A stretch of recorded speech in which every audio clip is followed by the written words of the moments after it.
Hello viewers, welcome to my channel. Our topic for today is sort.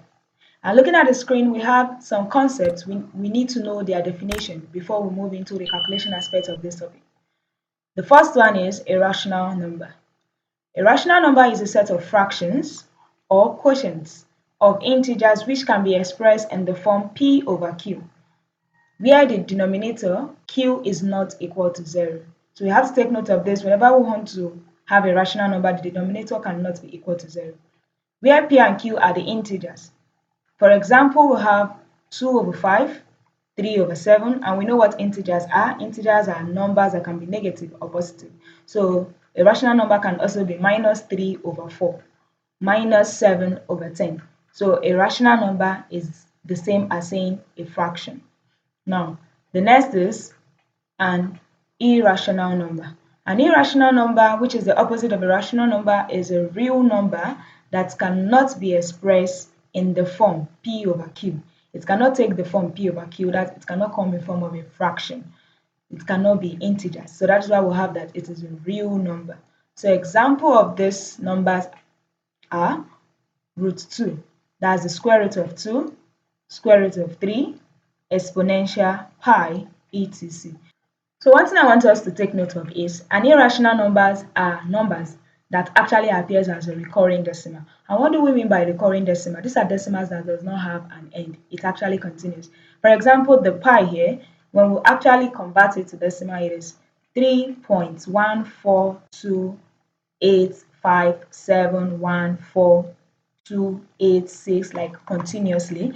And then when we actually look at the square root of 2, which is also an example I listed here, the square root of 2 is 1.414213562337, like that. So irrational numbers are numbers that actually, when we convert them to decimals, they are recurring decimal. So now this irrational number and rational number will actually lead us to the topic for today, which is sort. So these are the square roots.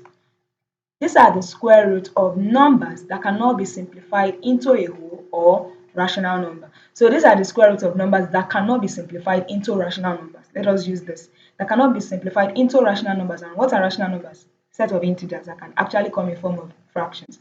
So they cannot be in whole number or rational number. So in other words, sort are the root of a whole number that has irrational values. So meaning sort can actually be irrational numbers. So irrational numbers, that's instead of we to actually express the numbers as irrational values, which is in decimals like this, we can actually leave them in the form of sort, where we have our square root of 2. So that's why it is the square root of a number that cannot be simplified. 2 cannot be simplified because if we decide to simplify 2, it will not give us a whole number. So sort are square roots that cannot be simplified into a whole number. So instead of us to give it an irrational values, we could actually leave it in sort form, which is an example of the irrational numbers here, root 2, root 3. So the examples we have here are 3 plus root 2, 5 minus 2 root 7 plus 3 root 2, and so on and so forth. So we can actually express them separately. It could be example under sort can just be root 2, it can be 2 root 7, it can be 3 root 2. So I would love us to put it this way, that sort is a combination of rational and irrational numbers. Now we have the rules guiding us in sort. Just like we have rules under logarithm, indices, and some other aspect of mathematics, we also have the rules that's going to guide us on calculating or using the basic operation of sort. So rule number 1, we'll have square root of p times square root of q. So whenever we have to do with the basic operation multiplication times, we are going to bring these values under the same square root. So which is going to be equal to the square root of p times q. So we are going to work with one square root and then multiply the values together. So this is saying that root p times root q is the same as root p times q. If we are to remove the multiplication sign because this is alphabet, this is equal to root pq. So now let's work with numbers so that we can actually get this explanation properly. So let's say we'll have p to be root 2 and then we'll have root q to be root 3. So just like I said, we actually have to bring them under the same square root because of the multiplication sign. So this becomes 2 times 3. And now 2 times 3 will give us what? 6. So it becomes square root of 6. So now this is for rule number 1. Now let's go to rule number 2. Rule number 2, we're working with the operation division. So we'll have root P divided by root Q. So which is going to be the same thing that actually works with multiplication will also work here. So instead of having separate roots, we can put them under the same square root. So this becomes P over Q. Now let's have our examples in numbers so we can actually work with this appropriately. So now this is, let's say P should be root 14, and then let's say Q should be root 6. So putting them under the same square root, we're going to use a very big one, then 14 over 6. So we can decide to break this to their simplest form. So we have the square root of 2 in 14 will give us 7 over 2 in 6 give us 3. So this is a very good example of rule number 2. Now let's go to the rule number 3. For rule number 3, we'll have square root of P times square root of P. You agree with me that P times P is the same as P squared, right? And then for rule of multiplication, it says put them under the same square root. So this becomes under the same square root, we'll have P squared. P times P is P squared. So the square root is the opposite of square. So they can actually eliminate each other. Now we are left with P. So what this means is whenever you have the same value multiplying each other under square roots, it is actually equal to just picking one of the values. So square root of P times square root of P is the same as what? P. Now let's have an example just like we've had for others. So let's use square root of 3 times square root of 3. So we'll put them under the same square root, which is 3 times 3. And we know 3 times 3 is 3 squared, which is what? 9. So the square root of 9. And now what is the square root of 9? We'll have 3. So what this means is whenever we have the same number, such as this, which is square root of 3 times square root of 3, you just have to pick one of the numbers. So it is equal to 3. Now let's go to rule number 4. So for rule number 4, we'll have P root x plus Q root x. So this is the same as what we do in algebra, whereby when you have the same variable, you actually add the numbers together. More like saying 2x plus 3x. You know 2x plus 3x is 5x. So that is 2 plus 3, then the x. So the same thing applies here. We were having P plus Q, then multiplied by the square root of x, which is this. 2 plus 3, 5 multiplied by, you pick one of the letters, which is x. So here we're going to pick one of the roots x, which is going to give us P plus Q roots x. Now let's have an example under this. E.g., so let's say we'll have 2 root 3 plus 5 root 3. So just like we did above, we're going to bring the numbers together, then the roots together. And this only works when you have the same root. So like here now we have the same root x. So here we have the same root 3. If you have separate roots, you cannot add them together. So this becomes 2 plus 5, then root 3, which is 7 root 3. Now let's move to rule number 5. So P root x minus Q root x. So just like we did with the addition, we're just going to subtract. Now it becomes P minus Q root x. Now let's have an example. So we'll have 7 root 2 minus 3 root 2. So observe the root, it's the same. So we have 7 minus 3 root 2. 7 minus 3 gives us 4, then root 2. Now let's move to the 6th rule. Rule number 6, we'll have P times root Q is equal to, whenever we have a whole number multiplied by roots, you just have to bring them together. So it becomes P root Q. So let's have an example in numbers. So 3 times root 2. Just like I said, whenever we have a whole number, so 3 is a whole number, and then we'll have times root 2. So you just have to remove the multiplication and bring them together. It becomes 3 root 2. So let's have the 7th row. We'll have p root x times q root y. And this is equal to, this is multiplication. So if you notice, we'll have separate numbers here, or let's just say, yeah, we'll have whole number here, whole number, separate root, separate root. So what we're going to do, we're going to bring this together, multiply it, then bring the roots together and multiply it. So this becomes p times q. And then for the roots, we are going to use the multiplication rule here, which is the first rule I discussed here, that's bringing them under the same roots. So it becomes roots x times y. So we can say this is pq roots sy. So let's have this in numbers, e.g. let's say we'll have 3 root 2 times 4 root 3. So bringing the whole numbers together, we'll have 4 times 3, and then the roots together, which is root 2 times 3. We'll bring them under the same square root, 2 times 3. So this is the same as 12 root 6. Now I want us to take note of this. We are to take note of, the first thing I want us to take note of is root p plus root q is not equal to, when you bring them under the same square root, p plus q. It is never possible. Let me give you an instance, e.g. let's say we have root 2 plus root 3, and I'm saying it is not equal to 2 plus 3. Root 2 plus root 3 is not equal to root 5. Yes, because 2 plus 3 is 5.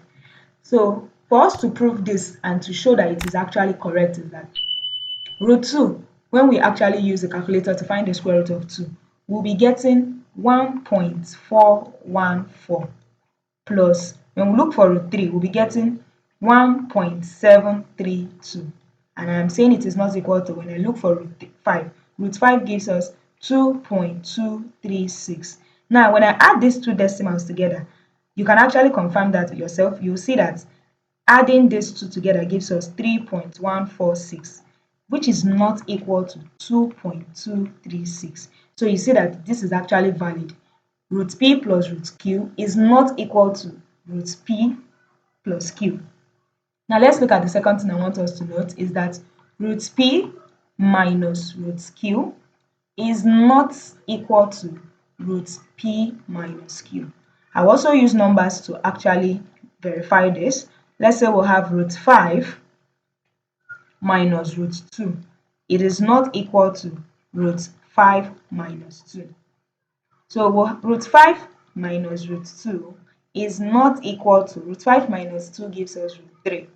So now when I convert this to decimal, root 5 gives us 2.236 minus root 2 will have 1.414, and I'm saying it is not equal to root 3, which gives us 1.732. Now when I subtract these decimals together, I'll be getting 0.822, which is definitely not equal to 1.732. So this is also valid. So take note of that. Whenever we decide to start simplifying, you should know that addition is not equal to when you bring them under the same square root, and subtraction of sort 2 is not equal to when you bring them under the same square root. Now let's move to the examples that we're going to do in this class. So the first example we're going to be doing here, we're going to be doing it under the topic or the subtopic reduction of surd to basic form.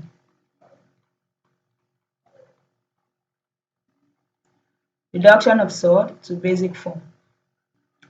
So now under the reduction of surd to basic form, I want us to take note of this, that root p is said to be in a basic form if p does not contain factor which is a perfect square. So what this means is we are going to agree that root p is in basic form if it does not contain a factor that has a perfect square. That's if it does not contain numbers that can still be simplified which have a perfect square. That's numbers that contains perfect square in them, which when we simplify them, we can actually break them down to the square root of something. So for instance, root 5 and root 3, they are in basic form because we can no longer break them into simpler form. We cannot simplify further. We cannot break them down. The only thing we can do here is to change it to recurring decimals, which is an irrational number. And you know we are dealing with solid, we don't need to break them to decimals. So we have to leave them as it is. Root 5 is root 5, root 3 is root 3. So working with the examples we have on the screen, it says simplify the following to their basic form. So the first thing we have here is to simplify root 75. So if you look at root 75, it is not yet simplified to the basic form. So that is where we have to reduce. It's a reduction of solve to basic form. So we have to simplify this to its basic form so that when we simplify it, it can no longer be simplified further. So what we're going to do here now, we're going to use this means. For we to simplify a solve to basic form, we have to bring out factors of 75. Factors of 75, whereby one of them will be a perfect square and the other one will be in a simpler form. One of the number will be a perfect square and the other one will just be a whole number that can no longer be simplified. So for me to break 75, you know 75 has factors. We can actually bring them out so we actually understand what I'm trying to say here. For me to break down 75, if I decide to use 3, I will have 3 times 25. Let us also bring another one. If I decide to use 5, I will have 5 times 15. So now if you look at these two numbers are actually factors of 75. But if you look closely, if I work with 5 times 15, 5 is in a simpler form. 15 too is also simpler because we do not have a perfect square. 15 is not a perfect square. We cannot get a square root of 15. But if you look at 3 times 25, 3 is in a simpler form, but 25 is a perfect square, meaning I can get the square root of 25, which will give me 5. So you agree with me that the factors we are to work with should be 3 and 25, which is 25 times 3. So the first thing we're going to do, we're going to split this into separate square roots. So which is root 25 times root 3. Root 25 will give me 5 times root 3. And remember, one of the rules says whenever you have a whole number multiplied by square root, you are going to bring them together, removing the multiplication sign. So 5 times root 3 is the same as 5 root 3. So now this has been simplified into a basic form. So now let's go to example 2, which says root 288. Example 2, square root 288. So just like we did with example 1, the first thing we're going to do here is to break this into two factors, whereby one is a perfect square and the other one is just in a whole number that can no longer be simplified. So root 288 can be simplified into 144 times 2. So the first step is to split them into separate square roots. 144 times square root of 2. Now what is the square root of 144? We get 12. So 12 times root 2. Now neglecting the multiplication sign, so we have to bring them together. This becomes 12 root 2. So this is the answer for example 2. Now let's move to example 3. For example 3, there we'll have 5 root 48. 5 root 48. Yeah, you might actually see this and say, but this one is already simplified because it's already having this form of whole number and root. No, 48 still has a perfect square in it. So we have to break that 48 into the simplest form it can go. So what is the perfect square that we can get in 48? So what factors of 48 can we work with? So this is equal to 5 times, there is a multiplication before the root. So 48 is 16 times 3. Now let's split them. It becomes 5 of 16 times root 3 equal to 5. Let's put the times. Now what is the square root of 16? The square root of 16 gives us 4, then times root 3. So 5 times 4, we have 20 times root 3. And when you take away the multiplication, when you remove the multiplication, it becomes 20 root 3. That is when we multiply the roots and the whole number. So the next subtopic we're going to be dealing with next is the expression as a single sort, which is the opposite of reduction into a basic form. It's just like building it back. That's after we have reduced it to this form, we have to build it back to this form. After we have reduced it to this form, we have to build it back to this form, which is the single sort. So now expressing as a sort, This is the opposite of reduction to basic form. I said this earlier. Now, examples, we have to express the following as a single surd. Now, the first thing we'll have here is 2 root 5.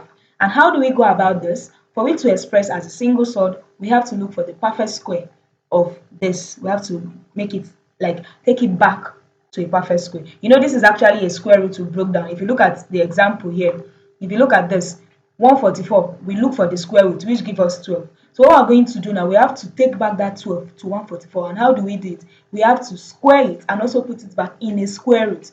Let me give us this example, just like we have then that root p times root p under one of the rules, that it is equals to p. And I told you root p times root p is root p squared, right? It is equals to p. So we can actually say that root 2 square is also equals to 2. Yes, because 2 square is what? 4. And what is the square root of 4? It is 2. So we can work with that. Let me erase this. So this is root 2 square times root 5. You know, I told you joining them together is the same as multiplying them. So root 2 square times root 5. Now what is root 2 square? Root 2 square gives us root 4. 2 square is what? 4. Still under the root. Then times root 5. Now we're going to bring them together, working with the rule of multiplication, which says if they are being multiplied, you put them under the same square root. Now this is the same as root 4 times 5. And what is root 4 times 5? 4 times 5 gives us what? 20. Now this is a single surd, no longer in its simplified form. Example 2. Example 2, we have 3 root 2. So we have to build 3 back to a perfect square, which is root 3 square times root 2. Root 3 square is 9 times root 2. Then under the same square root, we have 9 times 2. And what is 9 times 2? We have 18. So this is back as a single surd. Example 3, we were given 6 all over root 3 equal to, so we're going to build the numerator, which is 6. We're going to build 6 back to a perfect square. So it's going to be root 6 square all over root 3. Root 6 square will give us root 36 all over root 3. Now working with the division rule of surd, we're going to put them under the same square root. Now we have 36 divided by 3. So what is 36 divided by 3? It is 12. Now this is back to a single surd. For example 4, we're given 12 over root 6. So we're going to build back the numerator to a perfect square. This is going to be the square root of 12 square over root 6. Now what is the square root of 12 square? It is square root 144 over root 6. Now bringing them under the same square root, we have 144 divided by 6. So 144 divided by 6 is 24. Remember to put it under its square root. So this is back to a single surd. In today's class, we've been able to learn and understand the definition of surd, the rules guiding surd, the reduction of surd to single form, and the building of surd back to single surd. Thank you very much for joining me in today's class. See you in my next class, where I will be discussing the operations of surd, which are the addition and subtraction, and then we'll have the multiplication and division. If you have any question concerning what we've learned today, drop it on the comment section. I will attend to that. Bye.